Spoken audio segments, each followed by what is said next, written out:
loss operation for an older person, or let's not even say older, let's say a person who's over age 55.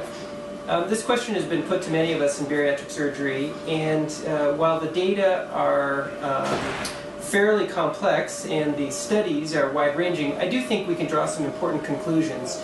Many people have argued that the sleeve gastrectomy procedure may represent the very best procedure for somebody who's older than 55, and there are a few reasons why people in the surgical field advance this argument.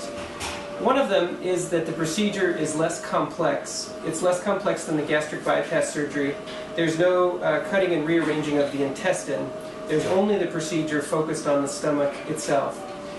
This reduces the complexity, it reduces the technical surgical complications and risks of those in an older person. It leaves one less place where a problem can occur with the connection, with the suturing, with the stapling, with the work that we do during surgery.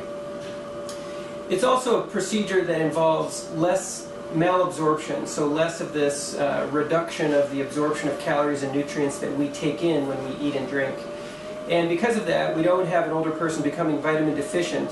The vitamin deficiencies can lead people to be weaker, more tired, run down, result in less energy. And these are things that can exacerbate conditions a person may already be battling with. It might exacerbate some of those side effects of other medications, other treatments, other health conditions.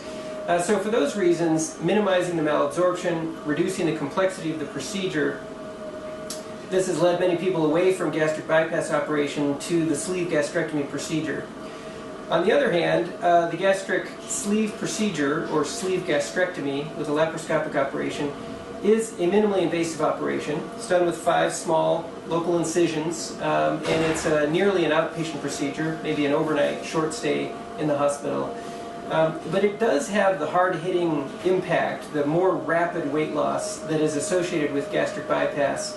And in general, that weight loss tends to occur faster and more effectively in the early months than the gastric band procedure, than the lap band. And while these are all very effective tools, and while there's no one single right answer for every single person, the argument is pretty compelling that a person who's over 50 or over 55 does need that harder hitting intervention, that very effective change in the set point of their weight and of their diet and their appetite and satiety in order to really get over the hump and get to a healthier weight. What that does is it results in what we call a virtuous cycle. It means that a person feels better, they feel more energetic, they lose weight, that makes them feel better, more energetic, want to do more things, and you can see that gradually a person feels like they've really made some major progress, better energy, better longevity, better health. So these are the main strains of the argument supporting the sleeve gastrectomy in people who are over, say, 50 or 55. It is generally the place where I turn first for people in that age group, although there's exceptions to every rule. I do think those arguments make a lot of sense for most people.